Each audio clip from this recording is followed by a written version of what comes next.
और हजरत इस्माइल की कुर्बानी की कहानी इस्लाम की सबसे महत्वपूर्ण और प्रेरणादायक घटनाओं में से एक है।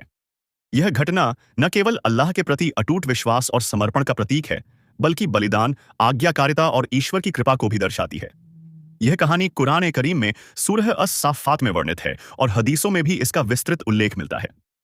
इसे इस्लामी परंपरा में जब्ह-ए-अज़ीम, महान बलिदान के रूप में जाना जाता है, जो ईद उल अजहा, बकरीद के पर्व का आधार है।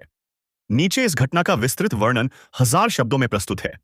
हजरत इब्राहिम अलैहिस्सलाम अल्लाह के महान पैगंबर थे, जिन्हें खलीलुल्लाह, अल्लाह का दोस्त कहा जाता है। उनकी जिंदगी अल्लाह के प्रति पूर्ण समर्पण, धैर्य और बलिदान का अनुपम उदाहरण है। हजरत इब्राहिम ने अपने जीवन में कई कठिन परीक्षाओं का सामना किया, जैसे कि अपने कबीले की मूर्ति पूजा का विरोध करना, आग में फेंके जाना और अपनी पत्नी हजरत हाजरा और नवजात पुत्र हजरत इस्माइल को मक्का की बंजर वादी में छोड़ना। ये सभी घटनाएं उनकी आस्था और विश्वास की गहराई को दर्शाती हैं। हजरत इब्राहिम की उम्र जब काफी बढ़ गई थी, तब अल्लाह ने उन्हें एक पुत्र की खुशखबरी दी। उनकी दूसरी पत्नी हजरत हाजरा से हजरत इस्माइल का जन्म हुआ। इस्माइल का जन्म हजरत इब्राहिम के लिए बहुत बड़ी खुशी का कारण था, क्योंकि वे लंबे समय से संतान की कामना कर रहे थे। हजरत इस्माइल उनके लिए अनमोल रत्न थे और वे उनसे बेहद प्यार करते थे। लेकिन अल्लाह ने हजरत इब्राहिम की आस्था की अंतिम और सबसे कठिन परीक्षा लेने का फैसला किया। कुरान ए करीम के अनुसार हजरत इब्राहिम को एक सपना दिखाई दिया, जिसमें उन्हें अपने पुत्र इस्माइल की कुर्बानी देने का आदेश मिला।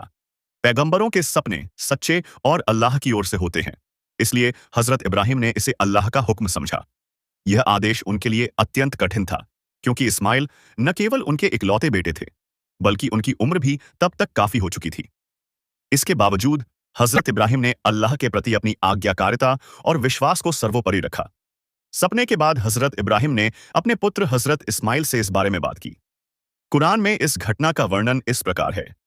फिर जब वह उनके साथ चलने फिरने की उम्र को पहुंचा, तो इब्राहिम ने कहा, हे मेरे बेटे, मैंने सपने में देखा कि मैं तुझे कुर्बान कर रहा हूं। अब तू बता, तेरा क्या ख्याल है? उसने कहा, ए मेरे अब्बा, जो आपको हुक्म दिया गया है उसे कीजिए।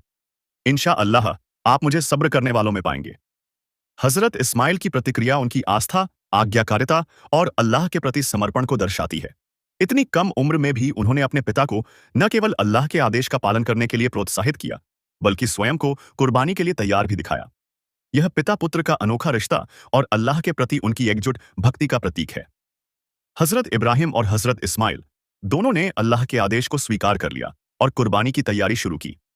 इस घटना का स्थान मक्का के पास मिना की वादी थी, जो आज भी हज के दौरान कुर्बानी की जगह के रूप में जाना जाता है।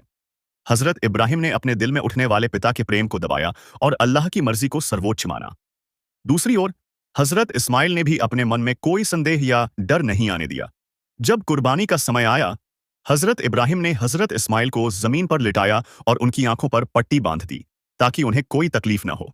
कुछ रिवायतों के अनुसार हजरत इब्राहिम ने अपनी आंखों पर भी पट्टी बांधी, ताकि पिता का दिल कमजोर न पड़ जाए। यह क्षण अत्यंत मार्मिक और भावनात्मक था, क्योंकि एक पिता को अपने बेटे की कुर्बानी देने का आदेश मिला था और एक बेटा अपने पिता के हाथों कुर्बानी के लिए तैयार था। अल्लाह की रहमत और कुर्बानी का बदला। जैसे ही हजरत इब्राहिम ने चाकू हजरत इस्माइल की गर्दन पर चलाया, अल्लाह की ओर से चमत्कार हुआ। चाकू ने हजरत इस्माइल को कोई नुकसान नहीं पहुंचाया। इसके बजाय अल्लाह ने हजरत इस्माइल की जगह एक मेमना, दुम्बा भेज दिया, जिसकी कुर्बानी दी गई। कुरान में इस घटना का वर्णन इस प्रकार है।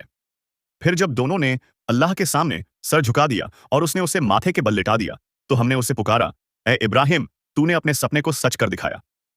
निश्चय ही हम इस तरह नेकी करने वालों को बदला देते हैं। निश्चय ही यह एक स्पष्ट परीक्षा थी और हमने उस इस्माइल के बदले एक बड़ी कुर्बानी दी। यह घटना अल्लाह की रहमत और करुणा का प्रतीक है। अल्लाह ने हजरत इब्राहिम और हजरत इस्माइल की आज्ञाकारिता और समर्पण को स्वीकार किया और उनकी परीक्षा को पूर्ण माना। मेमने की कुर्बानी ने यह संदेश दिया कि अल्लाह को किसी की जान की जरूरत नहीं, बल्कि वह अपने बंदों के दिलों में मौजूद ताकवा, अल्लाह का डर और भक्ति को देखता है। कुर्बानी का महत्व और ईद उल अजहा। इस घटना के बाद कुर्बानी की परंपरा इस्लाम में एक महत्वपूर्ण इबादत बन गई। हर साल दुनिया भर के मुसलमान ईद उल अजहा के मौके पर जानवरों की कुर्बानी देते हैं, ताकि हजरत इब्राहिम और हजरत इस्माइल के बलिदान को याद रखें। यह पर्व न केवल कुर्बानी का प्रतीक है, बल्कि गरीबों और जरूरतमंदों के साथ मांस बांटने का भी अवसर प्रदान करता है, जिससे भाईचारे और उदारता को बढ़ावा मिलता है। कुर्बानी का मूल उद्देश्य यह है कि इंसान अपने दिल से दुनिया की मोहब्बत को निकाले और अल्लाह के प्रति अपनी वफादारी को साबित करे। हजरत इब्राहिम ने अपने सबसे प्यारे बेटे को कुर्बान करने की तैयारी करके यह दिखाया कि अल्लाह का आदेश उनके लिए हर चीज से बढ़कर है। इसी तरह हजरत इस्माइल ने अपने जीवन को अल्लाह की राह में समर्पित करके आज्ञाकारिता की मिसाल कायम की। हजरत इब्राहिम और हजरत इस्माइल की कुर्बानी की कहानी कई महत्वपूर्ण सबक सिखाती है। अल्लाह के प्रति पूर्ण समर्पण। हजरत इब्राहिम और हजरत इस्माइल ने अल्लाह के आदेश को बिना किसी संदेह के स्वीकार किया। यह हमें सिखाता है कि सच्चा मुसलमान वही है जो अल्लाह की मर्जी को अपने दिल की इच्छाओं से ऊपर रखे। धैर्य और विश्वास। इस घटना में दोनों ने असाधारण धैर्य और विश्वास दिखाया। यह हमें सिखाता है कि मुश्किल हालात में भी अल्लाह पर भरोसा रखना चाहिए।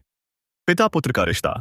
हजरत इब्राहिम और हजरत इस्माइल के बीच आपसी समझ और विश्वास का रिश्ता हमें परिवार में एकता और सहयोग की अहमियत सिखाता है। कुर्बानी का असली मकसद कुर्बानी केवल जानवर ज़बह करना नहीं, बल्कि अपने अंदर की बुराइयों और स्वार्थ को खत्म करना है। हजरत इब्राहिम और हजरत इस्माइल की कुर्बानी की कहानी इस्लाम की सबसे प्रेरणादायक और भावनात्मक घटनाओं में से एक है। यह हमें अल्लाह के प्रति समर्पण, आज्ञाकारिता और बलिदान का महत्व सिखाती है। इस घटना ने न केवल हजरत इब्राहिम की आस्था को अमर कर दिया, बल्कि हजरत इस्माइल की विनम्रता और धैर्य को भी दुनिया के सामने पेश किया। ईद उल अजहा के मौके पर हर साल इस कहानी को याद किया जाता है, ताकि मुसलमान अपने दिलों में ताकवा को और मजबूत करें। यह कहानी हमें यह भी याद दिलाती है कि अल्लाह अपने बंदों की हर परीक्षा में साथ होता है और उनकी नेक नीयत को कभी झाया नहीं करता।